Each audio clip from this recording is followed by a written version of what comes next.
السلام علیکم ورحمۃ اللہ وبرکاتہ۔ میں محمد عظمت رضا رضوی، نظامی استاذ، جامعۃ رضا فاطمۃ الزہرا، سنجر نگر اون، سورت گجرات، درجہ ثالثہ کی بچیوں سے مخاطب، اور میں ان تمام بھائی بہنوں سے مخاطب جو بھی میرا یہ سبق سن رہے ہیں، میری اس ویڈیو کو دیکھ رہے ہیں۔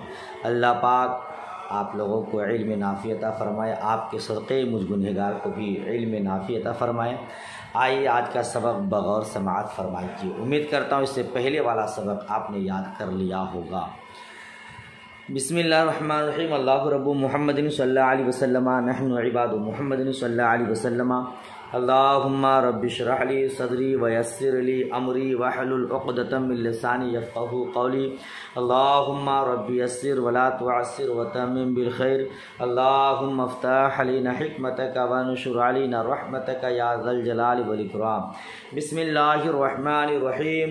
القسم الاول فی الاسم وقد مر تعریفہ وَهُوَ يَنْقَسِمُ إِلَى الْمُعْرَبِ وَالْمَبْنِي فَلِنَذْكُرْ أَحْكَامَهُ فِي بَابَيْنِ وَخَاتِمَةٍ۔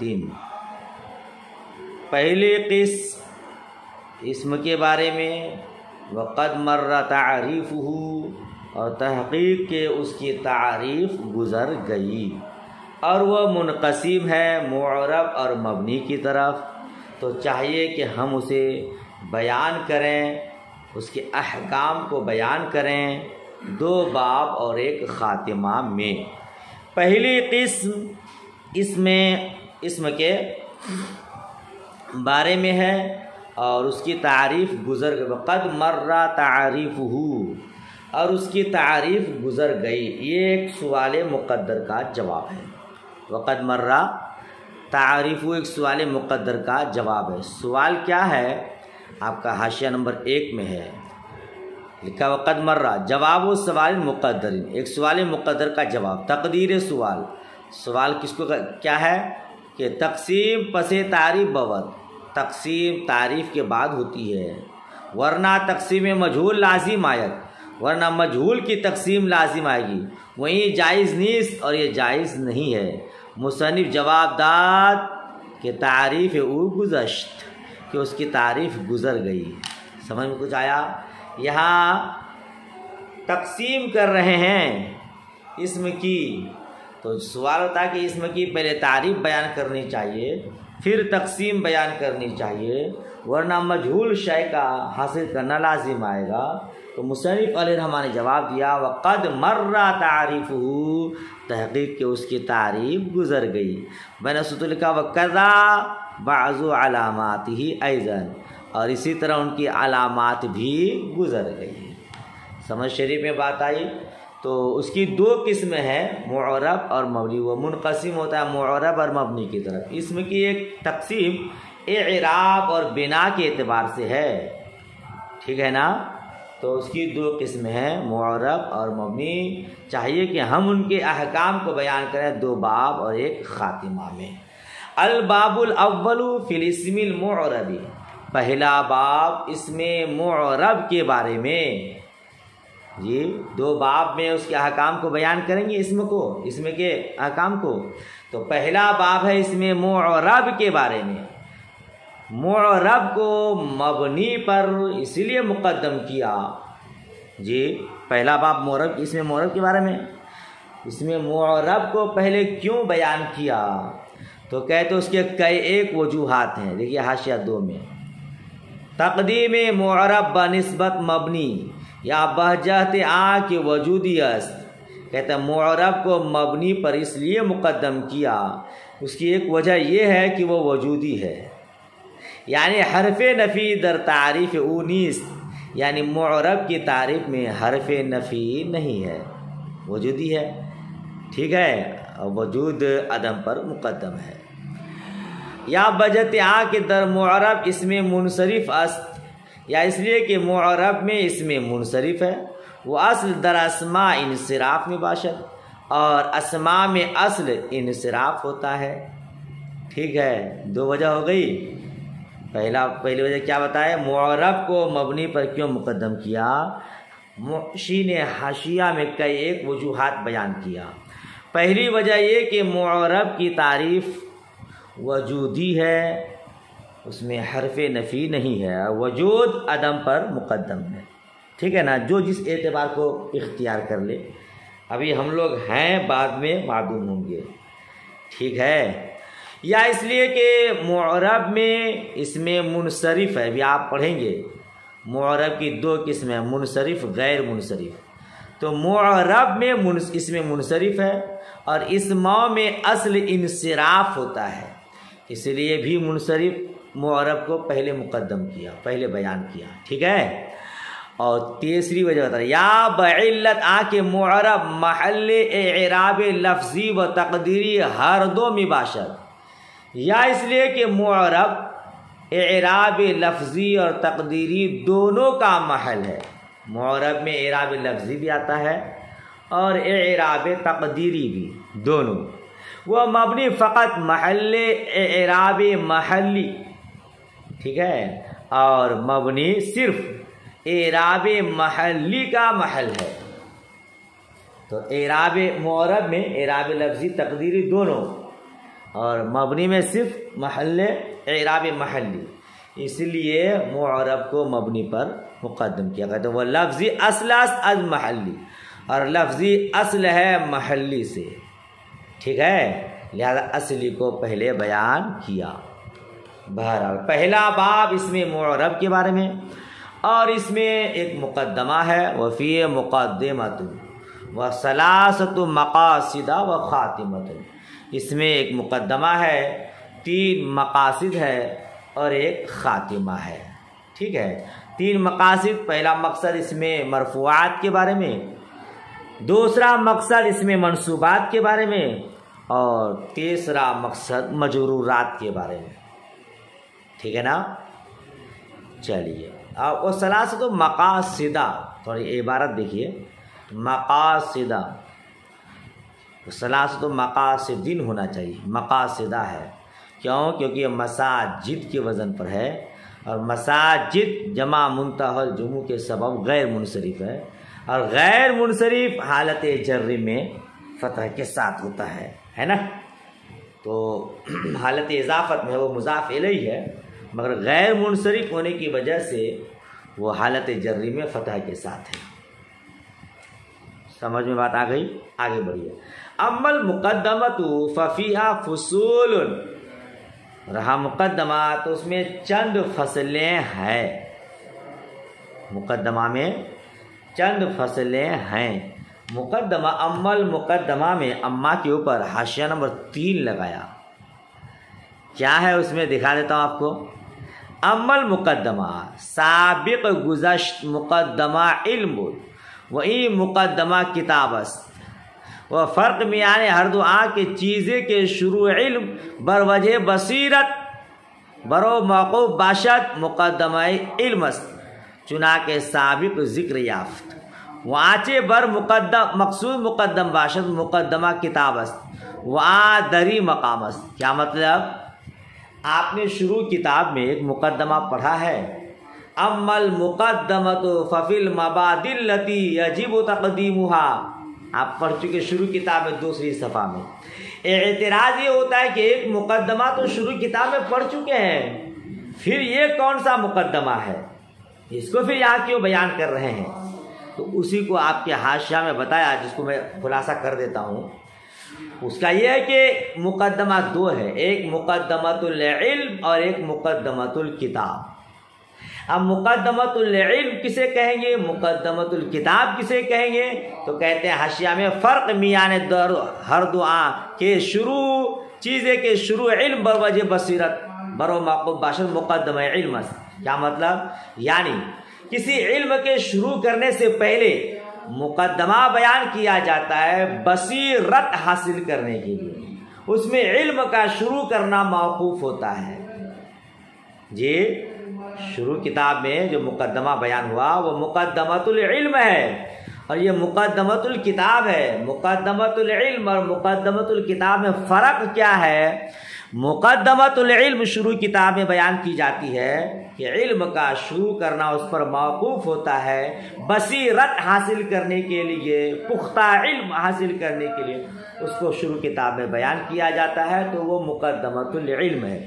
اور جو مقصود سے پہلے بیان کیا جائے وہ مقدمۃ الکتاب ہے۔ وہاں کے بر مقصود مقدم باشد مقدمہ کتاب، اور جو مقصود سے پہلے ہو وہ مقدمہ کتاب ہے، یہی مقام ہے، وہاں دری مقام، اور وہ اسی جگہ ہے۔ تو پہلا والا مقدمہ مقدمۃ العلم، یہ مقدمہ مقدمۃ الکتاب، یاد رکھیے۔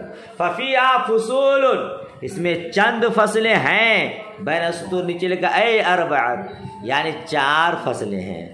فصل اول فی تعریف الاسم المعرب، پہلی فصل اسم معرب کی تعریف میں ہے۔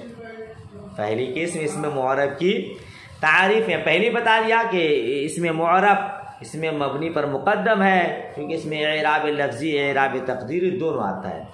تعریف سنیے، وَهُوَ كُلُّ اسم رُكِّبَ مَعَ غَيْرِهِ وَلَا يَشْبَهُ مَبْنِيَ الْأَصْلِ أَعْنِ الْحَرْفَ وَالْأَمْرَ الْحَاضِرَ وَالْمَاضِيَ۔ اسم معرب ہر وہ اسم ہے جو اپنے غیر کے ساتھ مرکب ہو، مبنی الاصل کے ساتھ مشابہت نہ رکھے۔ مبنی الاصل میں مراد لیتا ہوں حرف، امر حاضر اور ماضی۔ یہ تعریف ہوئی اسم معرب کی، کیا؟ ہر وہ اسم جو اپنے غیر کے ساتھ مرکب ہو اور مبنی الاصل کے ساتھ مشابہت نہ رکھے۔ مبنی الاصل کیا ہے؟ میں مراد لیتا ہوں حرف، امر حاضر، ماضی، یعنی حرف کے ساتھ، امر حاضر کے ساتھ اور ماضی کے ساتھ مشابہت نہ رکھے۔ مثال دیکھیں، اس تعریف میں 2 جز ہے، ایک تو وہ غیر کے ساتھ مرکب ہو، اور دوسرا جز یہ کہ مبنی الاصل کے ساتھ مشابہت نہ رکھے۔ دونوں شرط ہے، دونوں ضروری ہے، تب جا کے وہ اس میں معرب ہوگا۔ ایک بات یاد رکھیے گا، یہاں امر حاضر کی قید لگائی۔ امر حاضر کی قید اسی لیے لگائی کہ امر غائب بالاتفاق مبنی ہے۔ جی، امر غائب بالاتفاق مبنی ہے۔ امر حاضر میں اختلاف، بعض نے کہا وہ معرب، بعض نے کہا مبنی۔ صاحب ہدایت النحو کے نزدیک زیادہ صحیح یہ ہے کہ امر حاضر معرب ہے، اسی لیے اس کو معرب کی تعریف میں اقسام میں بیان کیا۔ سمجھ شریف میں بات آ گئی؟ جیسے زید فی قام زید، جیسا کہ قام زید میں زید، کیسے ترجمہ کریں گے؟ جیسا کہ قام زید میں زید، یہ معرب ہے۔ لا زید وحدہ، تنہا زید نہیں، لعدم الترکیب، ترکیب کے نہ ہونے کے سبب۔ سمجھ شریف میں بات آ رہی ہے؟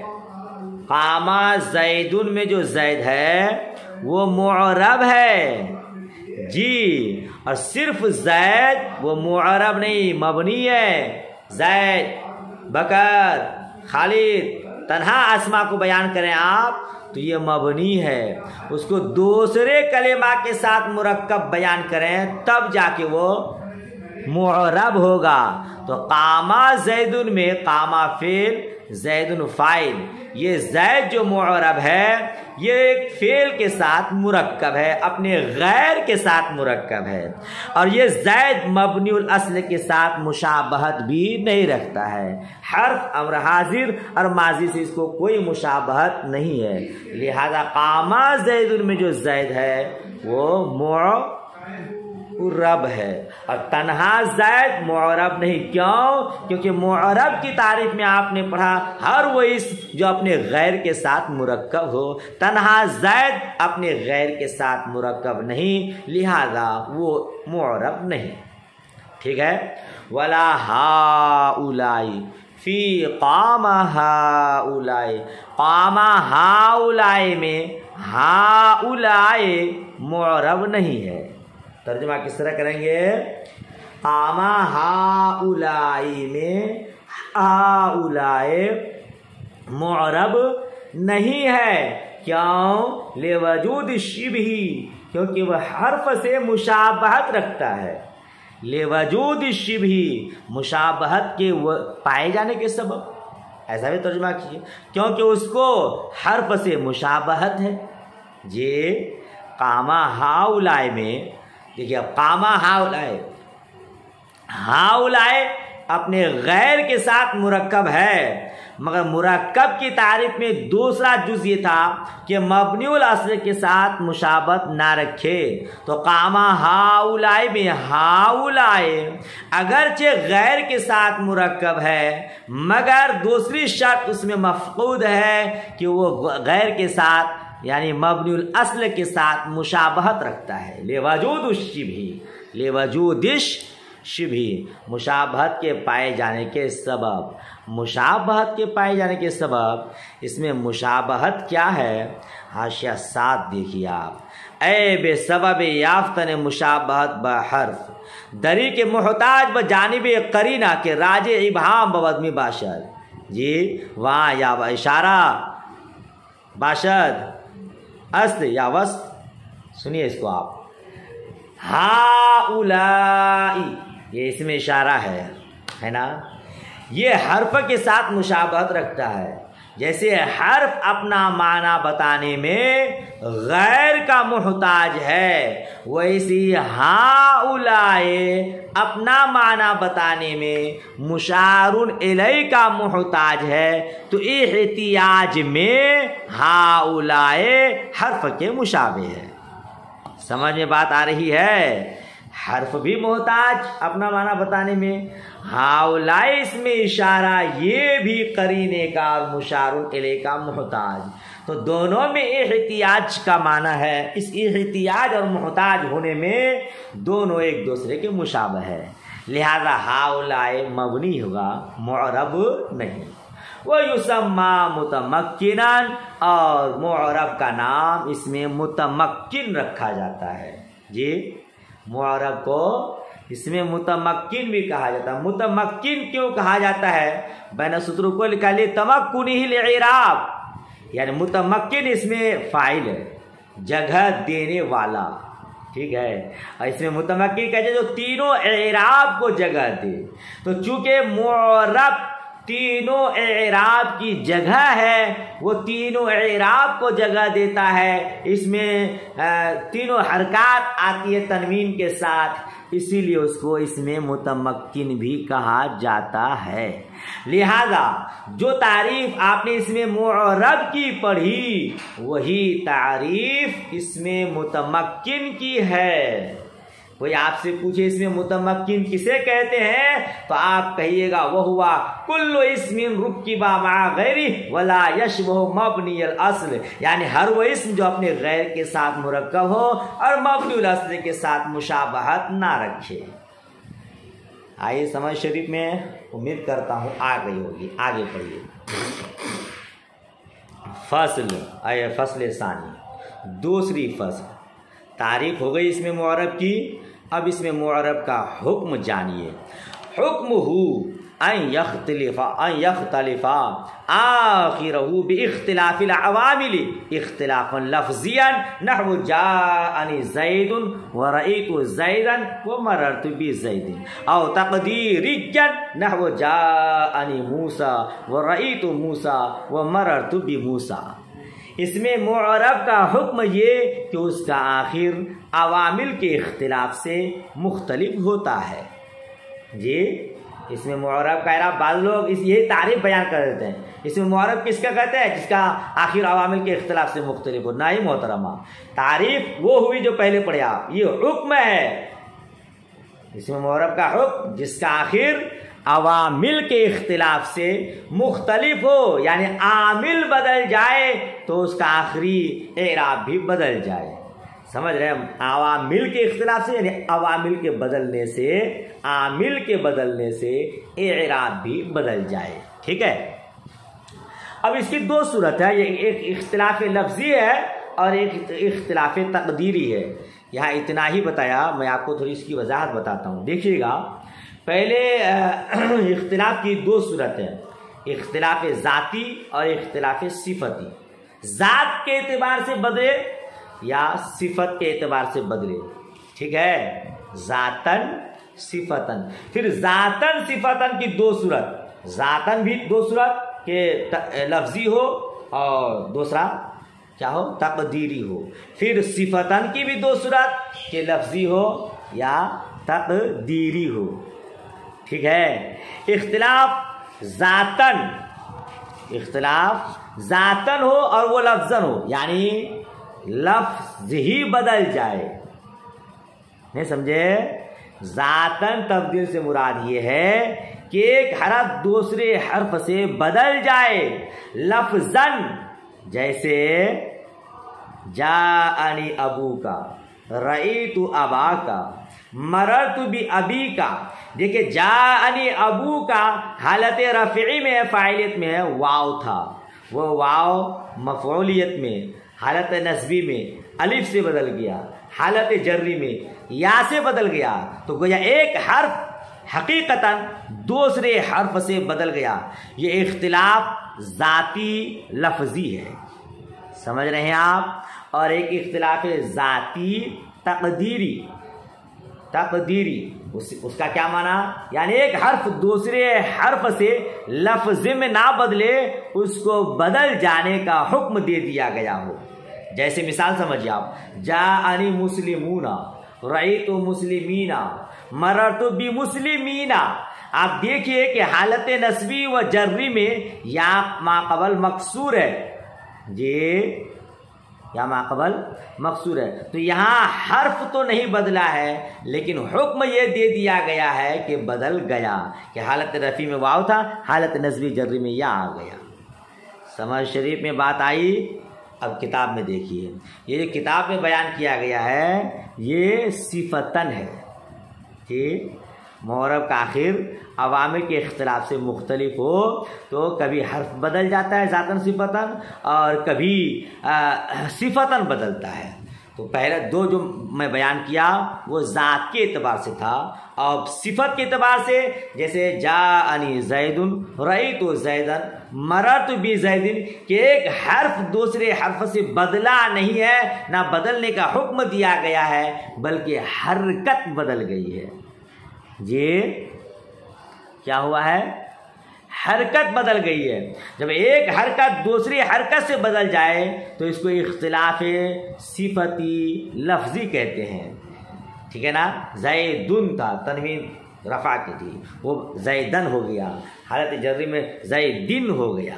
یا تقدیرہ جیسے جاءنی موسیٰ ورأیت موسیٰ، مررت بموسیٰ. یہاں بھی اختلاف ہے، عوامل کے اختلاف سے آخری حرکت بدلی ہے مگر لفظاً نہیں ہے، تقدیراً پوشیدہ ہے. جاءنی موسیٰ، رأیت موسیٰ، مررت بموسیٰ، ہے نا. مگر چونکہ دشواری ہے ادا کرنے میں، اس لیے اس کو تقدیری کر دیا، جاءنی موسیٰ، رأیت موسیٰ، مررت بموسیٰ. بات ختم ہو گئی. الاعراب ما بھی یختلف آخر المعرب. اور اعراب کسے کہتے ہیں؟ کہتے ہیں اعراب جس کے سبب معرب کا آخر مختلف ہوتا ہے. اعراب کی تعریف ہے یہ، اعراب جس کے سبب معرب کا آخر مختلف ہوتا ہے، جیسا کہ ضمہ، فتح اور کسرہ. نیچے لکھا اے فی الاعراب بالحرکت. ان تینوں کو اعراب بالحرکت کہا جاتا ہے. والواو والالف والیا، اور واو الف یا یہ اعراب بالحرف ہے. اعراب بالحرکت اعراب بالحرف سے اصل ہے. جی ضمہ، فتح، کسرہ، واو الف یا سے اصل ہے. چونکہ ضمہ سے واو پیدا ہو جاتا ہے اور فتح سے الف ہو جاتا ہے، کسرہ سے یا ہو جاتا ہے. آپ نے پنج گنج میں پڑھ رکھا ہے. تو اعراب بالحرکت اصل ہے اور اعراب بالحرف فرع ہے. اس لیے اعراب بالحرکت کو پہلے بیان کیا اور اعراب بالحرف کو بعد میں بیان کیا. ٹھیک ہے. وہ اعراب الاسم علی ثلاثۃ انواع، اور اسم کا اعراب 3 قسموں پر ہے، رفع اور نصب اور جر. اعراب اسم 3 ہی قسموں پر کیوں ہے؟ تو حاشیہ نمبر 2 آپ کو دیکھنا پڑے گا. دیکھیں گے، دیکھ لیجئے، زیرا کے اعراب علامت است برائے معنی معتبرہ بر معرب، کہتے ہیں اعراب معرب پر معنی معتبرہ کے واسطے علامت ہے، جی اعراب معرب پر معانی معتبرہ کے واسطے علامت ہے۔ کیا مطلب؟ معرب پر یکے بعد دیگر جو معنی آتا ہے اس پر اعراب علامت ہے۔ زید اعراب ہے اس پر رفع کی فاعل کی علامت ہے، زیدن مفعول کی علامت ہے، بزیدن مجرور کی علامت ہے۔ تو معرب پر جو معنی کے بعد دیگر آتے ہیں اعراب اس کی علامت ہے۔ سمجھ شریف میں بات آ گئی اتنی؟ آگے کہتے ہیں وہ معنی معتبرہ برسی نواز، اور معنی معتبرہ 3 قسموں پر ہے، یعنی جو اعراب ایک معنی کے بعد دیگر آتے ہیں، فاعلیت، مفعولیت و اضافت۔ تو یہ چونکہ معنی معتبرہ 3 قسم پر ہے تو لہذا ان معنی پر جو دلالت کرے گا، جو دال ہوگا وہ بھی 3 ہی قسم پر ہوگا، لہذا دال بری معنی نیز بر سے گناہ خواہد بود، لہذا اسی معنی کی وجہ سے دال بھی 3 قسموں پر ہوگی۔ ٹھیک ہے جی، اعراب معرب پر جو معنی آتے ہیں کہ بعد دیگر اسی پر دلالت کرتا ہے۔ تو اعراب دلالت کرنے والا معرب جس پر دلالت کی جائے تو دال مدلول پر مقدم ہوتا ہے، نہیں بلکہ دال مدلول کی جو قسمیں ہیں جتنی ہیں دال بھی اتنی ہی ہوں گی۔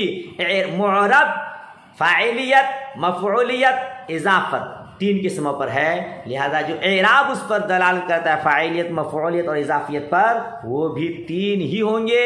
اسی لیے کہا اعراب اسم 3 قسموں پر ہے، رفع، نصب، جر۔ امید کرتا ہوں سمجھ میں آ گیا ہوگا۔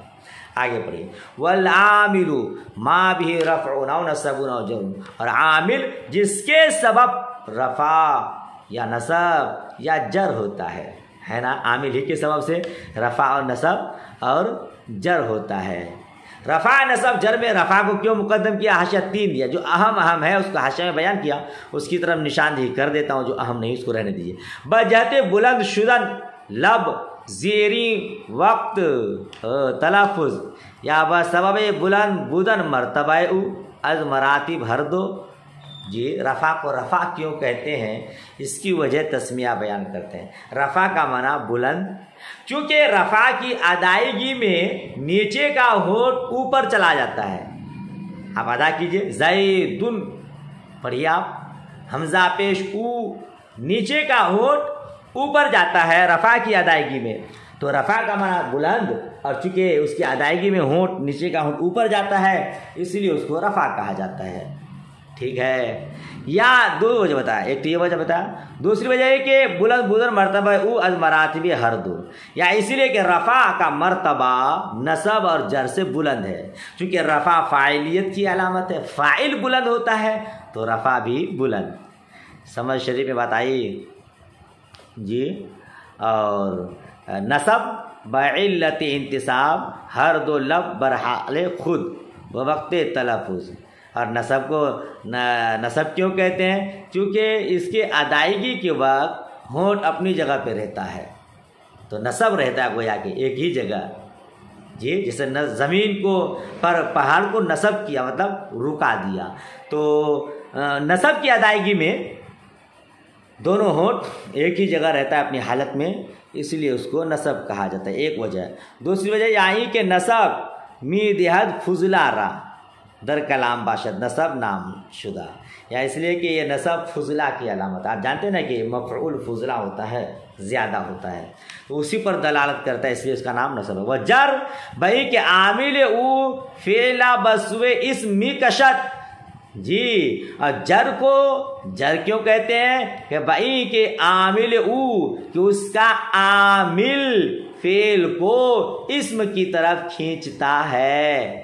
آپ پہلے بھی پڑھے ہیں، حروف جارہ اسم پر داخل ہوتا ہے، اور کیا کرتا ہے اس کی خاصیت وہ فعل کے معنی کو کھینچ کر اسم تک پہنچا دیتا ہے. تو جر کا معنی کھینچنا، تو وہ چونکہ فعل کے معنی کو اسم کے معنی تک کھینچ کر پہنچا دیتا ہے، اس لیے اس کو جر کہا جاتا ہے. ایک وجہ، ہر ایک میں دو وجہ بتائے ہیں.